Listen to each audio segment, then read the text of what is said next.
तो स्टूडेंट्स अस्सलाम वालेकुम। तो ये रहा आपका अनकंट्रोल्ड में single phase full wave rectifier. ठीक है जी, जैसे कि मैंने आपको बोला हुआ है हम इनको रिलेट करवा के आपको स्टडी करवा रहे हैं।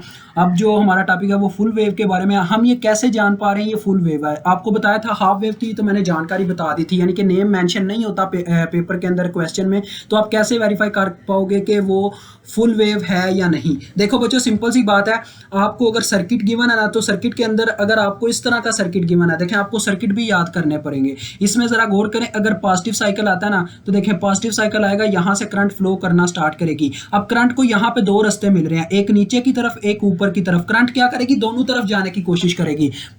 पहले वो कोशिश चले आपको समझाने के लिए। पॉजिटिव साइकिल है ना बच्चों, तो पॉजिटिव साइकिल सिर्फ एनोड गुजरने देगा। कैथोड का ये जो आपको बताता हूँ, कैथोड का ये जो लाइन, ये वाली लाइन होती है ना, ये होता है उसका कैथोड।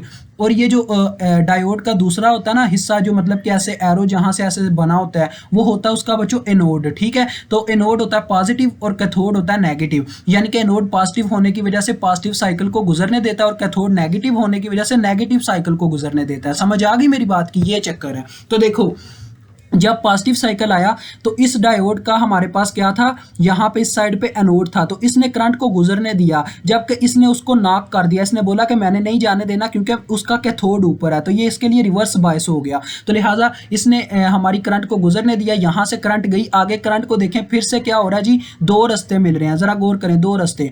दो रास्ते किस तरह से? एक ये नीचे की तरफ है, ठीक है, और एक ये आगे की तरफ है। तो करंट यहां पे भी यहां पे जाने की कोशिश करेगी, लेकिन देखो इस साइड पे भी अभी करंट पॉजिटिव साइकिल है, तो पॉजिटिव है। तो इस साइड पे अगर वो जाती है तो आगे डायोड का उसको कैथोड देखने को मिलता है। कैथोड मतलब कि नेगेटिव साइड, तो वो नेगेटिव साइड पे इलिमिनेट हो जाएगी। डेट्स वो इस साइड पे नहीं जाएगी, वो सारी की सारी इधर चली जाएगी। अब देखें, आपको ये पता होना चाहिए। देखो बच्चों, वीएस का जो नेगेटिव साइड है, यानी कि दूसरा जो इसका पोल है, वो कनेक्ट करवाया गया ऐसे जंपर लगा के D2 और D3 के सेंटर में। ठीक है, तो देखें यहां से करंट जाएगी, रजिस्टर यानी कि लोड में से गुजरेगी, और लोड में से गुजर के यहां पे आएगी। अब उसको फिर से दो रास्ते मिल रहे हैं, एक D2 की तरफ से एक D4 की तरफ से।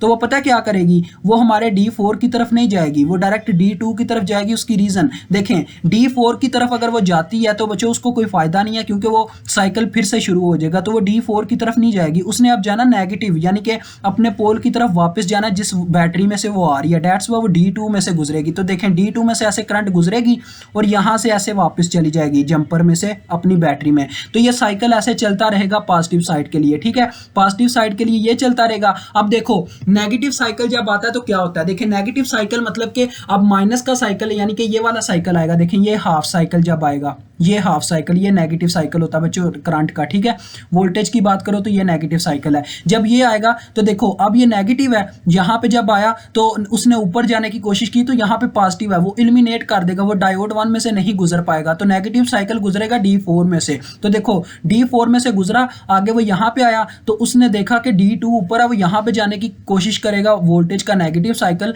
लेकिन वो D2 इसको गुजरने नहीं देगा क्योंकि ये भी एनोड है। तो लिहाजा वो सारे का सारा चला जाएगा रजिस्टर की तरफ। अब रजिस्टर में से होते हुए आगे जाके उसको फिर से दो रास्ते मिल रहे हैं। अगर वो D1 की तरफ जाता है तो उसको वहां पे क्या मिलता है बच्चों? नेगेटिव साइड मिलता है। यहां पे भी नेगेटिव साइड मिलता है, लेकिन वो यहां पे नहीं जाएगा। उसकी रीजन, क्योंकि उसको पता है वहां पे साइकिल दोबारा चल रहा है, मतलब वहां से तो करंट आ रहा है। तो वो क्या करेगा बच्चों?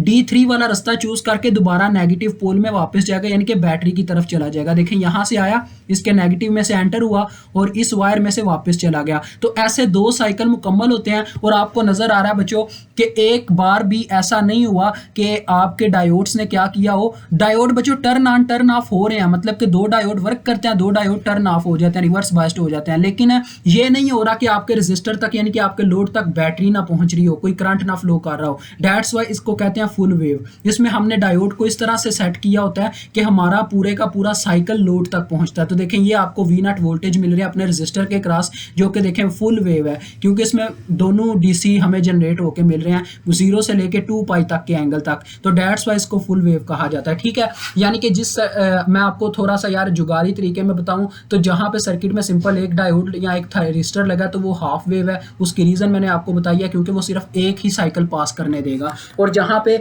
4 डायोड या 4 थायरिस्टर लगे हुए हैं ना, तो वो फुल वेव होता है। अदरवाइज कुछ कंडीशंस ऐसे भी हम बनाते हैं कि थायरिस्टर और डायोड जब मिक्सअप करते हैं, वो आपको बाई डायरेक्शनल और यूनी डायरेक्शनल, मैंने चैप्टर 4 में पढ़ाया हुआ है, वहां पे भी फुल वेव बनाया जा सकता है। ठीक है, लेकिन अभी हम यार इसकी बात करते हैं। तो सिंपल बता दिया मैंने, जहाँ पे 4 डायोड हुए वहाँ पे 4 डायोड या 4 थायरिस्टर हुए उसको समझ लीजिएगा फुल वेव है, और जहाँ पे एक डायोड और एक थायरिस्टर हुआ वहाँ पे समझ जाइएगा वो हमारे पास क्या है, हाफ वेव है। ठीक है जी। तो ज़रा अब इसके फार्मूलाज की तरफ बढ़ते हैं। ये बच्चों काफ़ी सिंपल है, इस शेप को आपने याद रखना है। अब मैं आपको बताता हूँ पेपर में क्वेश्चन कैसे आता है।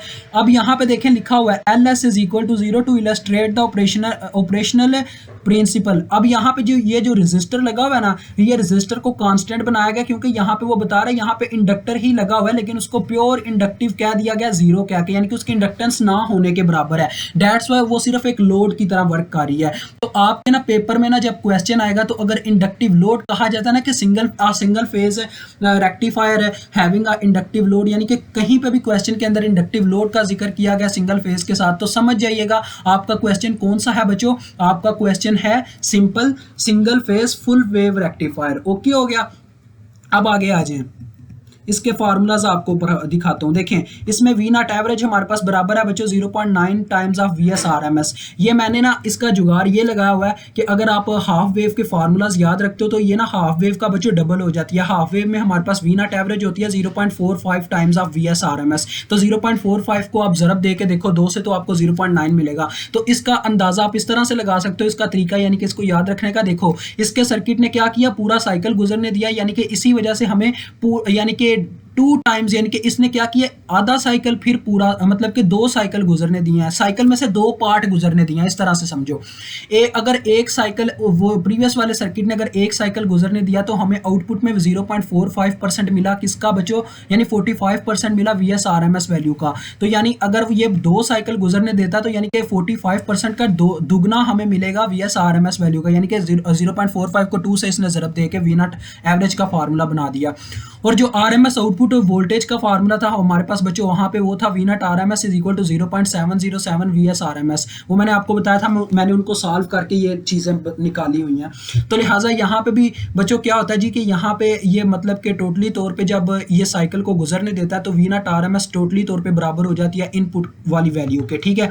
अब एवरेज आउटपुट करंट अगर आप निकालना चाहो तो देखो सिंपल फार्मूला यार, इसको ना इतना याद करके अपने सिर पे कह लो वजन डालने वाली बात है, इसको आपने याद नहीं करना। ये आपको सिंपल मैं फार्मूले से बताने लगा हूं, जरा गौर से सुनिएगा कि आई नॉट एवरेज है ना, तो simple V naught average voltage ऊपर रखो, बटे में रेजिस्टेंस रखो, आपको करंट मिल जाएगा। ओहम्स लॉ लगा हुआ है, देखो इसने हमें पागल बनाया हुआ है 0.9 V S R M S लिख के और बटे में आर लिखा हुआ, और बच्चे यहाँ पे इसको भी याद करेंगे। तो मैंने इसीलिए बोला कैप्सूल आपके लिए रेडी है, कैप्सूल की टेंशन नहीं लेनी। ये बस आपने ना अपने आप को जरा ना कह लें कि दिल से मुतमिन करना है कि हमारे लिए सर ने मेहनत कर रखी है, अब हमें बस इसको रेडी करना है। ठीक है। तो देखो अब मैं आगे आपको समझाता हूँ थोड़ा।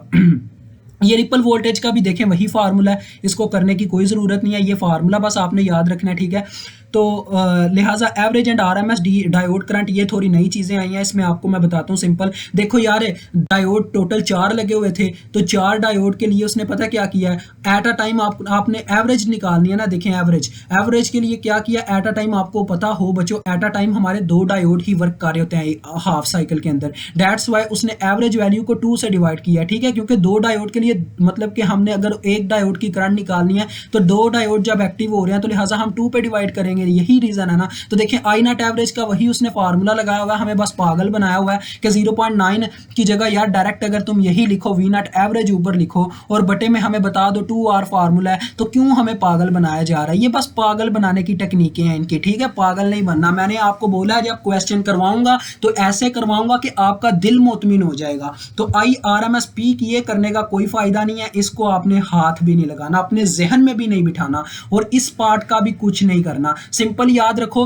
कि जब डायोड की एवरेज करंट निकालनी होगी तो हमने क्या करना है बच्चों, जो आई नॉट एवरेज वैल्यू आई हुई है ना उसको डिवाइडेड बाय 2 कर लेना है, और जब डायोड करंट की RMS वैल्यू निकालनी है तो जो हमारे पास आई नॉट RMS आई होगी, यानी कि हमने वी नॉट RMS की मदद से निकालनी होगी फिर क्या बच्चों, अपनी आई नॉट RMS निकाल के, ठीक है, उसको √2 से डिवाइड करेंगे तो हमें डायोड की RMS वैल्यू मिल जाएगी। तो कोई यहाँ पे कह लें डरने वाली बात नहीं है, आपका भाई आपके साथ है, इंशाल्लाह सारी टेंशन्स को दूर करके जाएगा। ठीक हो गया, तो ये आपका टॉपिक यहाँ पे डन होता है। इसके बाद देखें मैंने जो बात एक एक चीज़ रह गई है कि मैंने जो बात की थी कि यहाँ पे असल में इंडक्टिव लोड लगा हुआ है। ये देखें इंडक्टिव लोड की एक मिसाल है, प्योर इंडक्टिव लोड है तो इसमें सिर्फ करंट फ्लो कर रहा है और इसकी इंडक्टेंस जीरो है। ठीक है, तो डेट्स वाई आपको ऐसा न्यूमेरिकल भी दिखाऊंगा जिसमें ये लिखा हुआ है कि प्योर इंडक्टिव लोड लगा हुआ है और नाम नहीं बताया गया हुआ कि सिंगल फेज फुल वेव है और ये अनकंट्रोल्ड है, तो लिहाजा आप बस इंडक्टिव लोड से ही अंदाजा कर पाएंगे कि ये हमारे पास कौन सा है बच्चों,